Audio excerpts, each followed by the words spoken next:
샬롬, 동화 21번째, 제목 구름을 잡는 방법. 아이는 개선대를 흘낏 보더니 샐러드를 집어 가방에 2개를 넣었다. 아무렇지도 않게 내 옆으로 돌아왔다. 먹지도 않은 라면을 쓰레기통에 통째로 넣고 편의점을 나갔다. 나도 비행기 타보고 싶다. 기념으로 구름 한 줌 가져오고 싶어. 아이는 눈빛에 뭉게 구름처럼 부풀어 오를 것처럼 투명하게 반짝였다. 구름을 어떻게 가져오냐? 비행기에서 창문을 열 수도 없는데. 딸랑, 오늘도 그 아이가 들어왔다. 나는 컵라면을 감싼 비닐을 뜯지 않고 손톱으로 긁기만 했다. 아이는 컵라면을 골라 계산대로 가지고 갔다. 주인 아주머니는 핸드폰을 잠시 내려놓았다. 핸드폰에서는 방송 프로그램 소리가 흘러나왔다. 아이가 갑을 지르고 운송기 앞으로 다가왔다. 아이와 함께 나도 비닐을 벗겼다. 아이가 먼저 뜨거운 물을 부었다. 아이가 비키자마자 나도 뜨거운 물을 부었다. 1, 2, 3, 4. 아이가 숫자를 세는 소리가 들렸다. 나는 물이 컵라면에 표시돼 선에 닿을락말락할 때 얼른 테이블 위에 컵라면을 올려놓았다.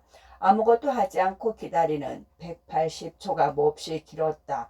아이를 흘끗흘끗 쳐다봤다. 언제나처럼 아이는 눈길을 주지 않고 숫자만 셌다. 180. 아이도 나도 컵라면 덮개를 뜯었다. 그때 주인 아주머니 핸드폰에서 흘러나오는 소리가 귀에 꽂혔다. 컵라면 같은 슈퍼 가공식품을 매일 먹는 사람은 웰빙 식단으로 먹는 사람에 비해 수명이 10년 이상 단축될 가능성이 있다고 합니다. 평소 같았으면 후루룩 소리를 내며 면발을 말아먹었을 아이가 가만히 있었다. 수명 연장을 위해서는 시금치, 케일, 상추와 같은 녹색 채소와 블루베리 사과와 같은 과일이 효과적. 배가 고팠다. 더는 기다릴 수 없었다. 젓가락으로 꼬불꼬불한 면을 집어 후후 불었다. 면을 입속으로 넣으려는 찰나에 아이가 나를 보며 말했다. 우린 일찍 죽을 거야. 젓가락으로 잡고 있던 면발이 스르르 빠져나갔다. 입맛이 뚝 떨어졌다. 그럼 어떡해? 아이는 냉장 진열대로 갔다. 샐러드를 집어들었다. 돈 있어? 나는 샐러드의 가격표를 가리키며 물었다. 라면보다 훨씬 비쌌다. 아이는 샐러드를 다시 제자리에 놓았다. 우리는 다시 컵라면 앞으로 갔다. 김이 모락모락 나는 컵라면을 바라만 봤다. 꼬르륵 소리가 내가 아닌 아이의 배에서 났다. 아이는 젓가락을 들어 라면을 먹기 시작했다. 꼬르륵 소리를 듣고 있으니 입맛이 돌아왔다. 나도 다시 젓가락을 집었다. 국물 한 방울 남기지 않고 둘러마시 컵라면을 내려놨다. 아이가 내 얼굴을 보며 말했다. 너 눈밑이 어두워진 것 같다. 아이의 컵라면도 깨끗하게 비어 있었다. 아이의 얼굴을 보고 말했다. 넌 얼굴이 더 까매진 것 같아. 아이는 걱정이 가득한 얼굴로 아무 말도 하지 않았다. 쓰레기통에 빈 용기를 버렸다. 딸랑. 인사도 없이 아이는 편의점을 나갔다. 학원으로 돌아와 거울을 보니 정말 눈밑이 새까맸다. 문제집에는 군데군데 답을 적어 넣은 빈 공간이 있어서 낙서할 수 있었다. 상어 입안에 뾰족한 이빨을 빼곡하게 그려 넣었다. 또 낙서하지. 선생님이 다가오고 있었다. 상어를 그린 종이를 찢었다. 맨날 문제집에 낙서하고 찢고. 선생님이 한숨을 쉰 것 같았다. 곧 엄마처럼 내게 소리칠 것 같았다. 그렇게 비좁은 공간에 낙서하면 답답하지 않아? 수업 집중해서 들으면 낙서 마음껏 할 수 있는 종이 줄게.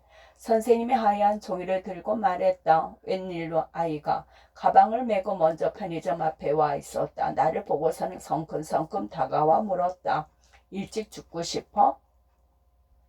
일찍 죽고 싶은 사람이 세상에 어디 있어? 그럼 내 가라는 대로 해. 무슨 말이야?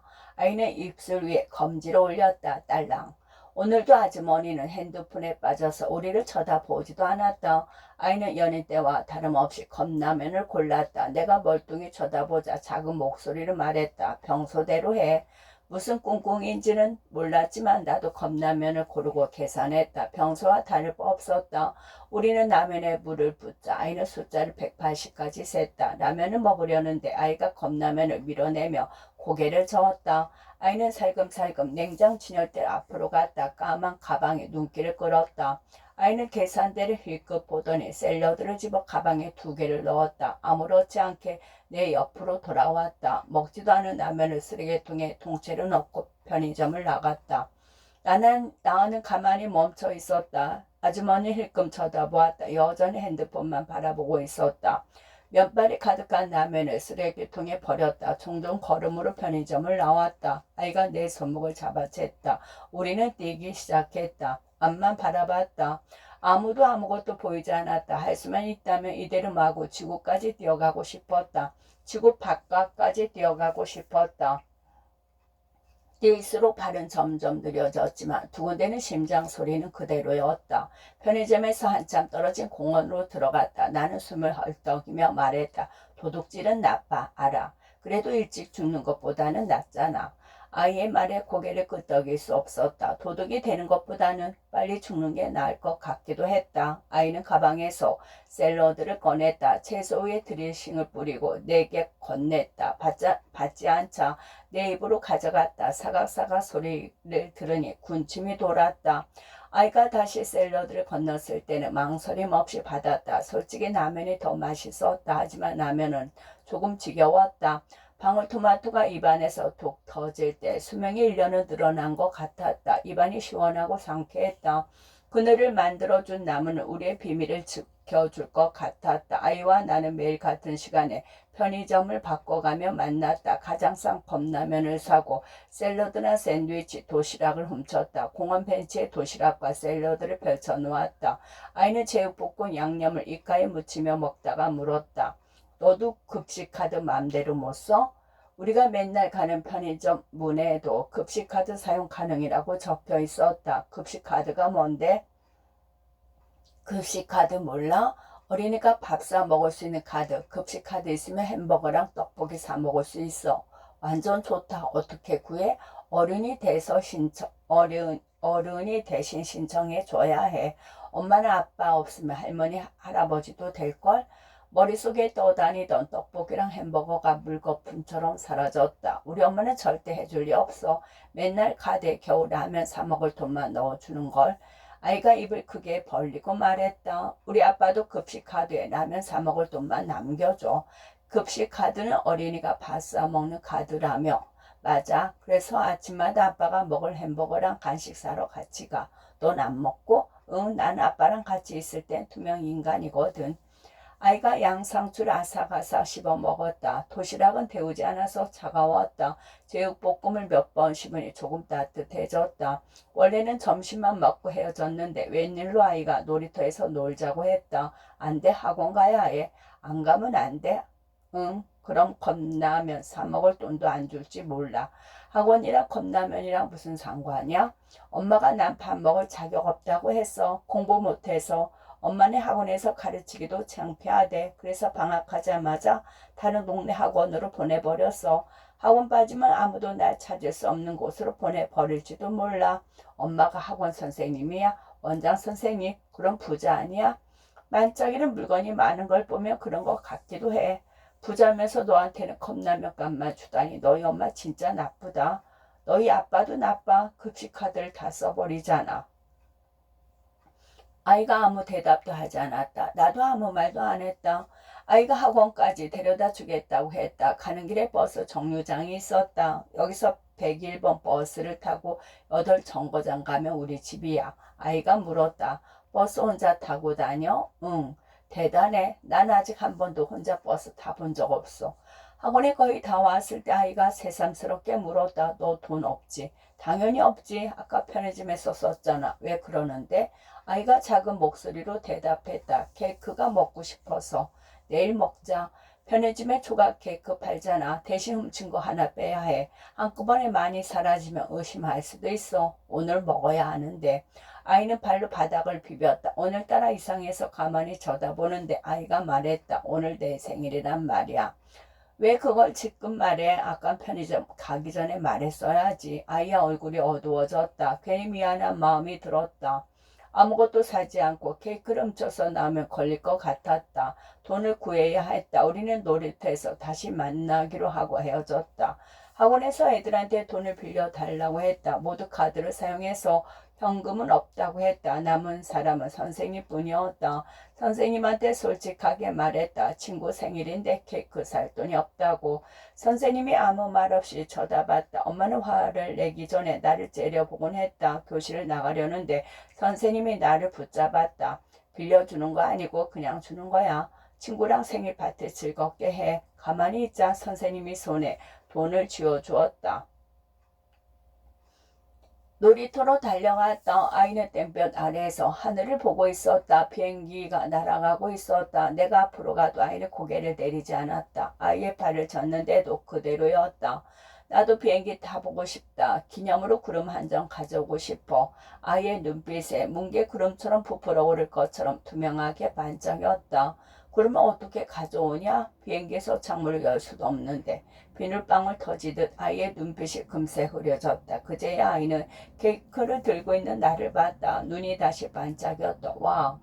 종이 상자에서 케이크를 꺼냈다. 윤기가 잘자 흐르는 망고가 올라간 케이크를 보고 아이의 콧구멍이 커졌다. 생일 축하 노래를 부르는 내내 아이는 케이크에서 눈을 떼지 못했다. 빵집에서 받은 숟가락을 건네주며 말했다. 너 먹는 케이크래. 아이는 케이크를 듬뿍 퍼먹었다. 아이는 온몸을 흔들었다.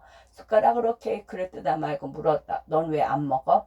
애초에 숟가락을 하나만 챙겼다. 케이크는 아이에게 주는데 선물이었으니까. 네 생일이잖아. 아이는 케이크를 뜬 숟가락을 내게 내밀었다. 그러니까 같이 먹어야지. 너 아니었으면 내 생일은 없었어.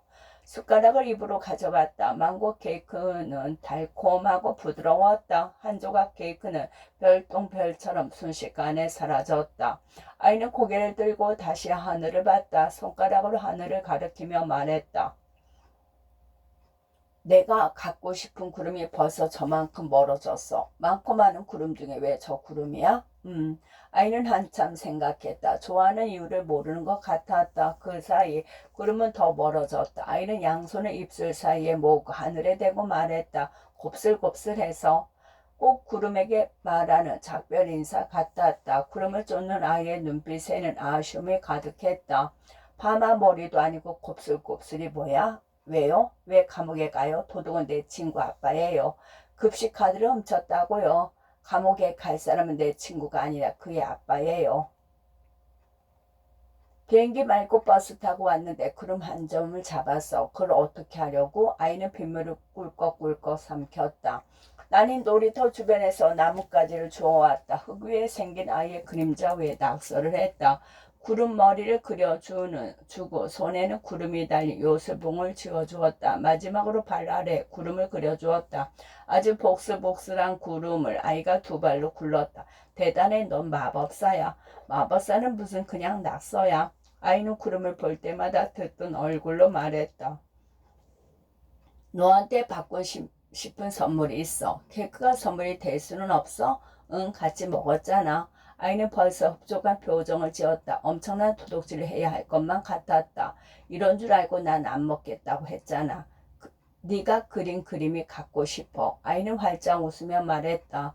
나는 아무 말도 할 수 없었다. 가방에서 선생님에게 받은 종이를 꺼냈다. 아직 아무것도 그리지 않은 하얀 종이였다. 아이는 우리 둘을 그려달라고 했다. 어떻게 그려줄까? 어떤 모습이든 상관없어. 빈 종이를 하염없이 바라봤다. 고개를 들어 아이를 볼 때마다 아이와 눈이 마주쳤다. 아이는 자꾸 입꼬리를 높이 올렸다.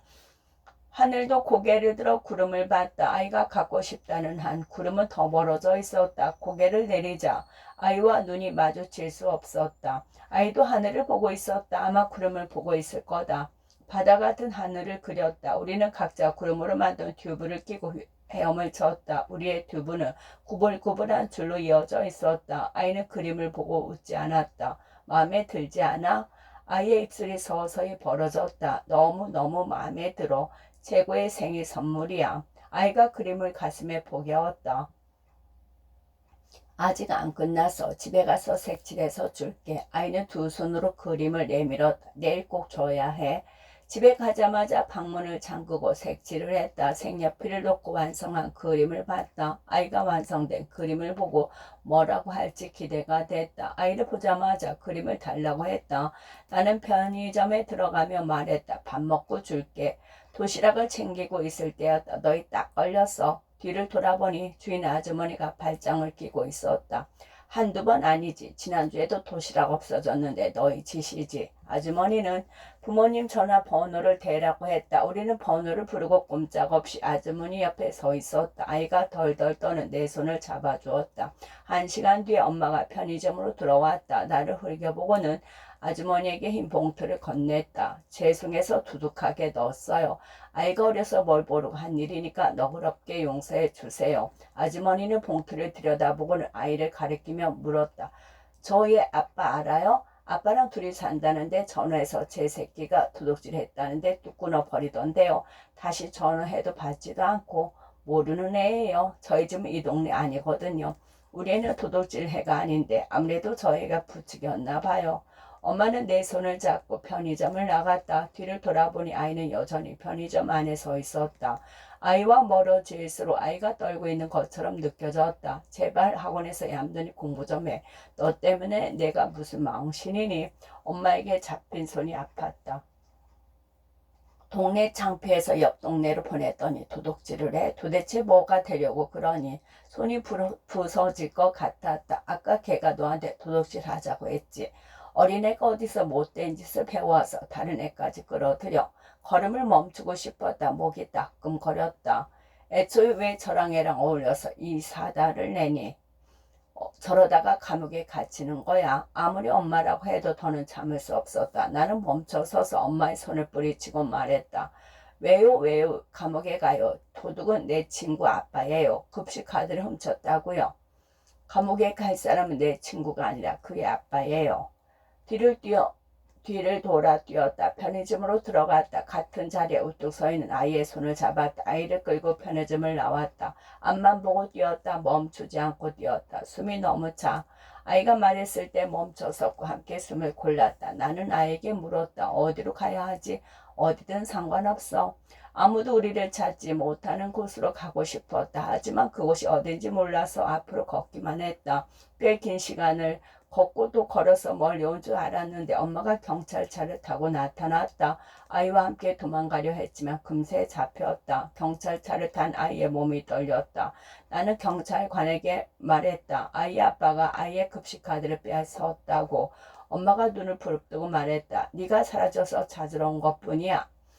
우리는 모두 경찰서로 갔다. 경찰관은 엄마가 진짜 우리 엄마가 맞는지 간단히 확인했다. 다른 경찰관은 아이에게 급식 카드에 관해 물었다. 엄마가 확인이 끝나자마자 다시 내 손을 잡았다. 나는 아이에게서 떨어지지 않으려고 힘을 주었다. 집에 가야지. 자꾸 고집피우면 혼날 줄 알아? 엄마가 우악스럽게 내 어깨를 잡고 말했다. 경찰관 맞은편에 앉아있던 아이가 벌떡 일어나 내게 귓속말했다. 다음에는 내가 너희 동네로 갈게. 101번 버스 타고 8정거장. 나는 힘을 뺐다. 엄마는 나를 이끌고 집으로 돌아갔다. 다음 날부터는 다시 엄마의 학원에 다녔다.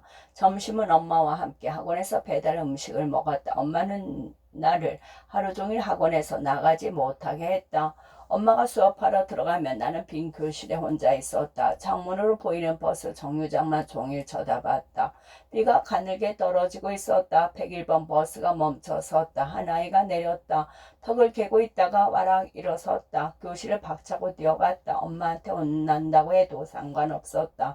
아이는 양손을 모아 빗물을 모으고 있었다. 날 보고도 손을 내리지 않았다. 책에서 봤는데 구름은 비가 된대. 오랜만에 보는데도 아이는 계속 함께 있었던 것처럼 말했다. 비행기 말고 버스 타고 왔는데 구름 한 점을 잡았어. 그걸 어떻게 하려고? 아이는 빗물을 꿀꺽꿀꺽 삼켰다. 이제 내 몸 안에 구름이 있어. 나도 둥둥 떠오르면 어떡하지? 그럼 나도 널 잡고 하늘로 떠오를래. 우리는 키득키득 웃었다. 아이는 가방에서 카드를 꺼내서 보여줬다. 급식카드 이제 나만 써. 경찰관이 아빠를 데려갔어. 아이가 고개를 저었다. 대신 집으로 찾아와서 아빠를 혼냈어. 그 뒤로 급식카드는 나만 써. 아빠한테 혼나지는 않았어? 안 혼났어. 투명 인간이잖아. 아이는 급식카드로 점심을 사주겠다고 했다. 우리는 급식카드 사용 표시가 붙어있는 분식점을 들어갔다. 엄마에게 전화가 왔다. 나는 전화를 받자마자 떡볶이를 먹고 가겠다고 빠르게 말하고 끊었다. 떡볶이는 생각보다 매웠다. 둘 다 습습거리면서 먹었다. 아이는 국물까지 긁어먹고는 물을 연속으로 3컵이나 마셨다. 아이가 컵을 식탁에 놓으며 말했다. 내가 생일밥 샀으니까 이제 선물 줘. 내가 그림 가지고 다닌 줄 어떻게 알았어? 몰랐어? 진짜 했어? 나는 가방에서 그림을 꺼냈다. 아이는 입을 활짝 벌렸다. 벌린 채로 다물지 않았다. 너 진짜 마법사야. 하늘을 퉁퉁 떠오르는 구름을 탄 표정으로 아이가 말했다. 아이가 연필을 꺼내더니 그림을 뒤집었다. 뭐해? 제목 적으려고. 나는 아이 옆에 가까이 다가가 아이가 쓰는 글씨를 봤다. 이래원. 아이는 멈추지 않고 내 이름 옆에 나란히 글씨를 더 썼다. 이윤래희원, 이래원, 윤희성. 아이가 종이에서 손을 뗐다. 우리는 서로를 마주보고 씩 웃었다. 내가 그린 그림도 아이가 지은 제목도 마음에 쏙 들었다. 나는 101번 버스를 타고 돌아가는 아이에게 손을 101번쯤 흔들어 주었다. 당선소감. 당선까지 날 이끌어준 작품 속 두 아이의 감사. 뛸 듯이 기쁘다는 말이 나를 위해 준비된 말 같았다. 당선 전화를 받고 길에서 방방 뛰었다. 당선 전화를 받은 내 모습을 꽤 자주 상상했다. 상상 속 나는 운다. 울어서 대답을 잘 못한다. 끊고 나서도 눈물을 쉽게 멈추지 못한다. 현실에 나는 눈물 한 방울 흘리지 않았다. 웃음이 새어나오는 말이 나를 보고 만든 말 같았다. 계속 웃음이 나왔다. 입꼬리가 톡톡 내려갈 생각을 하지 않았다. 즐거운 고민이 이어졌다. 인터뷰 때는 어떤 옷을 입고, 시상식에는 누구를 부르며, 제출할 사진을 어디에서 찍고, 당선 소감은 어떻게 했을지, 전화로 메시지로 당선 소감으로 고마운 사람들에게 마음을 전해야겠다고 생각했다. 작품이 나올 수 있도록 나를 깨트려준 동무이자 스승님이신 힘동 식구들, 그리고 멀리 있지만 점을 함께한 동문서다 선생님들, 따뜻하고 든든하게 격려해 주신 선생님, 내 작품을 믿어 주신 분들, 언제나 가장 가까이서 응원과 사랑을 주는 친구, 가족들, 많은 사람이 떠올랐고 기쁜 소식을 전했다. 벅찬 마음이 조금 가라앉았을 때쯤 두 아이가 떠올랐다. 작품 속에서 두 아이가 나를 이끌어줬기 때문에 이 지면을 빌릴 수 있었다. 잠시 잊고 있던 마음이 부끄러웠지만 덕분에 앞으로 어떤 이야기를 써야 하는지 사유할 수 있는 시간이었다. 개간 창비 어린이 실림 박수경 평론가 유튜브의 진정한 일꾼은 상과 박수로 만들어진 것이 아니라 남들이 모르는 시간 속에서 되어가는 것이라는 말씀을 조금은 알 것 같다. 그동안 글을 쓰며 빨리 등단하고 싶다고 생각했다. 매해 낙선을 맞이할 때마다 늦어지는 등단에 애달파했다. 당선이 된 지금은 일찍 등단했다고 생각한다. 아직 배워야 할 것들이 너무 많아서 여기저기 기웃거려야 한다. 그 과정에서 내가 많이 부셔졌으면 좋겠다. 다시 세워진 나는 키가 커서 더욱 멀리 볼 수 있으면 좋겠다. 많이 알아서 더 다정한 글을 쓰고 싶다. 이 글은 미래의 나에게 보내는 일종의 편지이다. 언젠가 길을 잃었을 때 꺼내 읽기를 바란다. 언제나 동화 쓰는 나를 가장 사랑했다. 잠이 들기 직전까지 작품을 구상하는 순간도 황홀했다. 앞으로는 더 많이 사랑하겠다고 다짐해본다. 온 힘을 다해 어린이를 믿어주는 작가가 되고 싶다. 어려운 환경에서 자라고 있는 모든 어린이를 존경한다. 심사평. 안전해 보이는 편의점 공간 너머 어린이의 고통 이끌어내.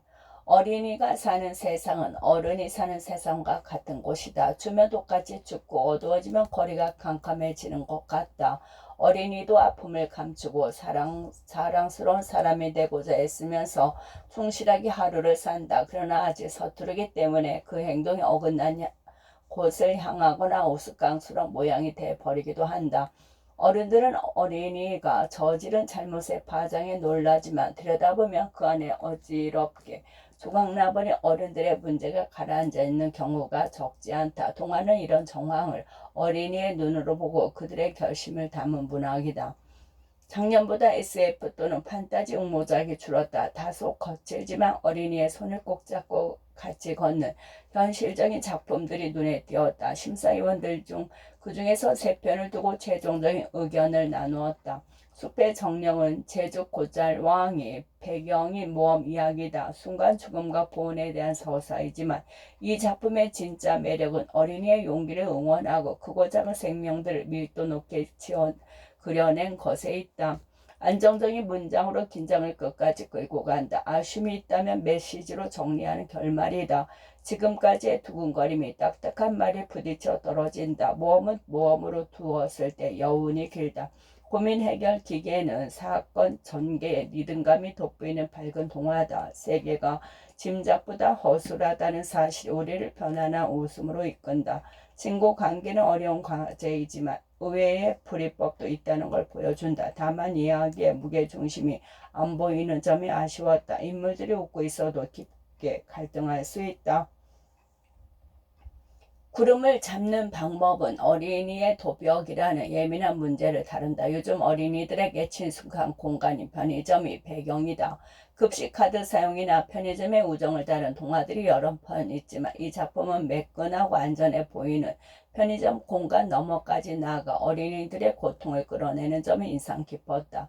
건강하게 늙겠다는 어른들의 욕망이 어린이들에게도 똑같이 노출되고 탄생과 성장이 아니라 노화와 죽음을 염려하게 되는 현실. 성적이 낮아서 엄마의 학원 영업에 방해가 될까봐 일부러 옆 동네 학원에 다녀야 하는 아이의 외로움.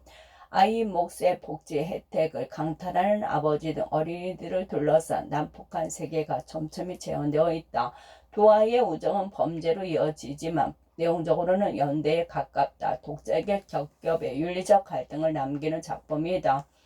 읽고 나면 등 뒤로 서늘한 바람이 부는 것 같다. 하지만 이것은 어린이가 자신들의 삶에서 정면으로 맞서야 하는 실제로 존재하는 칼바람이기도 하다. 구름을 붙잡고 싶었던 아이가 손에 빗물을 받아 마시면서 구름을 몸 안에 간직하려고 하는 장면은 어린이의 기원이 얼마나 간절한지 보여준다. 작가는 끝까지 희망을 놓지 않고 있는데 그 희망의 주문은 또박또박 적어 두 아이의 이름이다. 작가는 어린이의 현실을 낭만적으로 포장하지 않으면서도 변화를 향해 나아갈 용기를 준다. 따라서 이 작품을 올해의 당선작으로 결정했다.